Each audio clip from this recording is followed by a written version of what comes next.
అందరికీ నమస్కారం. నిన్న ఉదయం చిత్తూరు పట్టణం Gandhi road Pushpa kids shopping complex నందు ఒక డెకాయిటీ అటెంప్ట్ జరిగింది. ఇందులో ఓవరాల్గా 7 మంది సభ్యులు ఒక ఓమ్నీ వ్యాన్లో మొదలై సుమారుగా 5:30కి ఆ ప్రదేశానికి రీచ్ అయ్యి, రోజు ఉదయం వాళ్ళు ఎన్ని గంటలకు తలుపు తీస్తారో ఆ సమయం తెలుసు కాబట్టి 6:10 ఆ టైం వరకు వెయిట్ చేసి ఓపెన్ చేసిన తర్వాత ఎవరైతే ఇంటి ఓనర్ చంద్రశేఖర్ ఉన్నారో వాళ్ళ ఇంటిలోనికి ప్రవేశించి ఇంట్లో ఉన్న డబ్బు నగలు కొట్టేయాలనే పథకం ప్రకారం ఇంట్లోకి వెళ్ళి 6, ఒకళ్ళు డ్రైవరు మరియు 6 వ్యక్తులు ఇంట్లోకి ప్రవేశించి, వీళ్ళంతా కూడా ముసుగులు మాస్కులు ధరించారు, టోపీలు పెట్టుకున్నారు. ఇంట్లోకి వెళ్ళి మొదటగా ఎవరైతే ఉమెన్ ఉన్నారో ఆవిడ్ని బెదిరించడం జరిగింది. తర్వాత వాళ్ళ సన్ అండ్ హస్బెండ్ వచ్చిన తర్వాత వాళ్ళ హస్బెండ్ చంద్రశేఖర్ గారిని గాయపరిచి అతని తల మీద మరియు కత్తితో చేతి మీద గాయం చేశారు. వీళ్ళు వెళ్ళేటప్పుడు వీళ్ళ దగ్గర మొత్తంగా 3 వెపన్స్ ఉన్నాయి. ఇందులో మరియు కారం పొడి, నెక్స్ట్ చీమలు ఇట్లా తిరిగే ప్రదేశాలు ఉండే చోట గమేషన్ పొడి వాడతారు దాన్ని. ఇవన్నీ కూడా ప్రీ ప్లాన్డ్గా మొత్తం ఒక పథకం ప్రకారం ఇవన్నీ కూడా తీసుకొని లోపలికి వెళ్ళి ఇంట్లో ఉన్న విలువైన వస్తువులు దొంగిలించాలనే ఉద్దేశంతో పథకం ప్రకారం లోపలికి వెళ్ళడం జరిగింది. బట్ ఇది జరిగే సమయంలో ఇంటి ఇల్లాలు ఎవరైతే ఉన్నారో ఆవిడ పెద్దగా అరవడము, చుట్టుపక్కల వాళ్ళు గమనించడము, వెంటనే మన ఇన్స్పెక్టర్ గారికి డయల్ 100కి డయల్ 112కి కాల్ చేయడము, మరియు నాకు కూడా ఉదయాన్నే ఇమీడియట్గా కాల్ చేయడంతో మేము మా సిబ్బందిని తీసుకొని ఆ ప్రదేశానికి వెళ్ళడం జరిగింది. ప్రజలందరి సహకారంతో ఇమీడియట్గా 2 గంటల్లోనే ఏరియాలో ఎవరెవరైతే ఉన్నారో మొత్తం 4 ఇన్వాల్వ్ అయిన 7లో మనం 4 స్పాట్లో మనము పట్టుకోవడం జరిగింది. దాంతోపాటు ఇంకా ఏమైనా మారణాయుధాలు ఉన్నాయా లేదా ప్రజలు ఆ ఏరియాకి రావడంతో షాపింగ్ కాంప్లెక్స్లోకి మరియు హౌస్లోకి వాళ్ళు దూరారనే సమాచారంతో మొత్తం చిత్తూరు పోలీస్ సిబ్బంది బుల్లెట్ ప్రూఫ్ జాకెట్స్ ధరించి జాగిలాలు కూడా వాడి ఆ ఏరియాలో ఇంకెవరూ లేరు అనే కన్ఫర్మేషన్ వచ్చేదాకా కూడా రూమ్ ఇంటర్వెన్షన్ చేసి ఆ ఏరియా మొత్తం ఇంకెవరు వెపన్స్తో లేరు అని కన్ఫర్మ్ చేసుకున్న తర్వాత వీళ్ళని తీసుకొని ఇంట్రాగేట్ చేసి మరొక 3 ఎవరైతే ఇన్వాల్వ్ అయ్యారో వాళ్ళందరినీ కూడా ఈరోజు ఉదయానికి అరెస్ట్ చేయడం జరిగింది. వివిధ ప్రాంతాలలో మనం అరెస్ట్ చేశాము. ఇందులో ఇన్వాల్వ్ అయిన మొత్తం 7 సభ్యులలో మొత్తం పథకం ప్రకారం చేసింది ఎవరైతే మాస్టర్ మైండ్ ఉన్నారో అతని పేరు సుబ్రహ్మణ్యం. ఇతనిపై నంద్యాల పట్టణ పోలీస్ స్టేషన్లో మొత్తం 6 కేసులు ఉన్నాయి. అందులో 2 మర్డర్ కేసులు, 2 ప్రాపర్టీ అఫెన్సెస్ ఉన్నాయి. ఇది వరకు అతను జైలుకు కూడా వెళ్ళి రావడం జరిగింది పలు సంఘటనలో. ఇతను గత కొన్ని సంవత్సరాలుగా చిత్తూరు పట్టణంలో ఉంటూ ఫర్నిచర్ మ్యానుఫ్యాక్చరింగ్ చేస్తుంటాడు. డబ్బు త్వరితగతిని సంపాదించాలనే ఉద్దేశంతో నిన్న పథకం ప్రకారం ఇది చేయడం జరిగింది. ఎవరైతే సరే ఇతనికి సహకరించారో వాళ్ళంతా కూడా వేరు ప్రాంతాలలో ఇతనికి పరిచయం ఉన్న వాళ్ళు. నంద్యాల నుంచి 3, అనంతపూర్ నుంచి 3 వచ్చారు. నంద్యాలలో ఉన్న వాళ్ళు ఇతనికి ముందుగానే పరిచయం ఉన్న వాళ్ళు ఉన్నారు. అతను వాడుకోవడం జరిగింది. సో మొత్తం 24 గంటల్లోనే ఎవరెవరైతే ఇందులో ఇన్వాల్వ్ అయ్యారో అందరినీ కూడా మనం అరెస్ట్ చేసి ఈరోజు రిమాండ్కి పెడుతున్నాం. ఇతను అక్కడ మోసం చేసేసి పారిపోయి వచ్చేసాడు నంద్యాలలో. ఇతనికి డబ్బు సంపాదించాలనే ఉద్దేశం చాలా ఎక్కువ, చాలా అప్పులు పెరిగిపోయినాయి. ఇతని వయసు సుమారుగా 52 సంవత్సరాలు. సో చాలా రోజుల నుంచి ఇతనికి కొన్ని సమస్యలు కూడా మొదలయ్యాయి.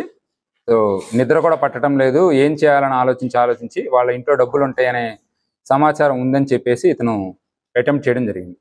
లేదు, మామూలుగా పరిచయం, అంతే. పరిచయం ఉంది, ఇతనికి ఉన్నాయి.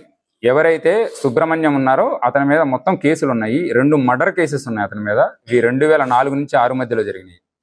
సో 2014 చివరిగా అతను బైండ్ ఓవర్ చేయడం జరిగింది. ఆ తర్వాత అక్కడ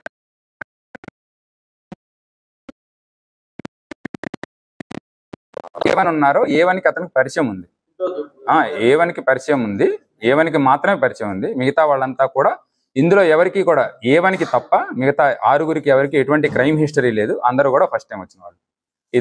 ఇతనే మొత్తం ప్లాన్ చేశాడు. ఇతనే ఈ వెపన్స్ అనేది ప్రొక్యూర్ చేశాడు. ఇతనే వెహికల్ తీసుకొని రావడం జరిగింది. ఇతనే వాళ్ళకి రూమ్ ఇవ్వడం జరిగింది. అంతా పథకం ప్రకారం చేసింది మొత్తం కంప్లీట్గా సుబ్రహ్మణ్యం చేయడం జరిగింది. ఇతనికి క్రైమ్ హిస్టరీ కూడా ఉంది. ఇంతకుముందు డెకాయిటీ రాబరీ ఆపరేషన్ చేశాడు కొన్ని సంవత్సరాల క్రితం, థెఫ్ట్ చేశాడు, మర్డర్స్ చేశాడు, అన్నీ చేయడం జరిగింది. లేదు, ఆ గ్యాంగ్ కాదు, అది కాదు. ప్రకారం వీళ్ళు హైదరాబాద్ లో ప్రొక్యూర్ చేశారు. అందులో పెల్లెట్స్ లోడ్ చేస్తే పెల్లెట్స్ అయితే వస్తాయి. సౌండ్ వస్తుంది, పెల్లెట్స్ వస్తాయి. అంటే నార్మల్ బుల్లెట్స్ లా కనిపిస్తున్నాయి కొన్ని, బట్ పెల్లెట్స్ అయితే ఖచ్చితంగా అందులో నుంచి షాట్ వస్తుంది, సౌండ్ వస్తుంది. ఇవి కూడా ఈ పెల్లెట్స్ చిన్న చిన్న పెల్లెట్స్ ఉంటాయి. సో చిన్న బాల్స్ లాగా ఉంటాయి, బాల్స్ ఉంటాయి అవి ఐరన్. ఇది ఒక రివాల్వర్.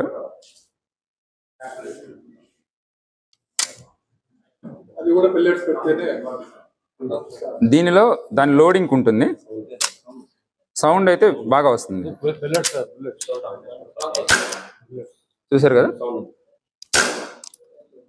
సో అది లోడ్ చేస్తే ఇందులో కనుక పెల్లెట్స్ అవి వచ్చే అవకాశం ఉంది. సో సపోజ్ ఇప్పుడు మనిషికి చాలా క్లోజ్గా కనుక అయితే ఇంజురీస్ చాలా అవుతాయి. చూసారు కదా. ఓకేనా. ఎవరైతే సమాచారం ఇచ్చారో నిజంగా అక్కడ అంటే పోలీసులతో పాటు కలిపి చాలా ధైర్యంగా పోరాడారు, వీడియోలు తీశారు. సో అంత నిజంగా అయితే చాలా బాగా తోడ్పడ్డారు. సో మీరు ఇప్పుడు చూడండి, ప్రతి చోట పోలీస్ అనేది ఉండకపోవచ్చు, ప్రజలు తమ వంతు సహాయం చేస్తే ఖచ్చితంగా సొసైటీ అనేది సెక్యూర్గా మనం ఫీల్ అవ్వచ్చు. సో అదే నేను చెప్పదలుచుకున్నాను. ఎవరైనా సరే ఎటువంటి ఏదైనా సరే మనం చేసే ముందు మా పోలీసుల సహాయం ఉంటుంది, అలానే ప్రజలు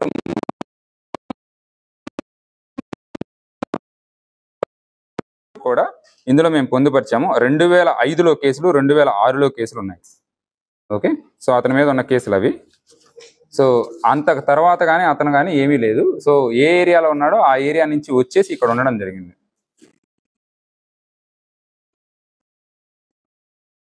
ఆల్రెడీ న్యూస్లో కూడా చాలాసార్లు వచ్చింది. మేము ఇప్పటికే సుమారుగా 12,000 పైన స్మార్ట్ లాక్స్ మేము ఇవ్వడం జరిగింది. అందులో ఒక రకంగా ఇన్సర్ట్ చేసినట్లయితే అందులో ఏదైతే సరే ఈ షాకిల్ ఉందో సౌండ్ రాదు. అది మనం ఉన్నప్పుడు ఇంటి నుంచి వెళ్లే వాళ్ళు ఎవరైనా సరే దాన్ని రివర్స్లో కనుక పెట్టినట్లయితే ఎవరైనా అటెంప్ట్ చేయడానికి ట్రై చేసినా కూడా అది 90 డెసిబుల్స్ సౌండ్ ఇవ్వడం జరుగుతుంది. ఇప్పటికీ జిల్లా వ్యాప్తంగా కూడా మనం దాని గురించి అవేర్నెస్ కల్పించాము. మీ ద్వారా కూడా మేము కల్పించాలనుకుంటున్నాము.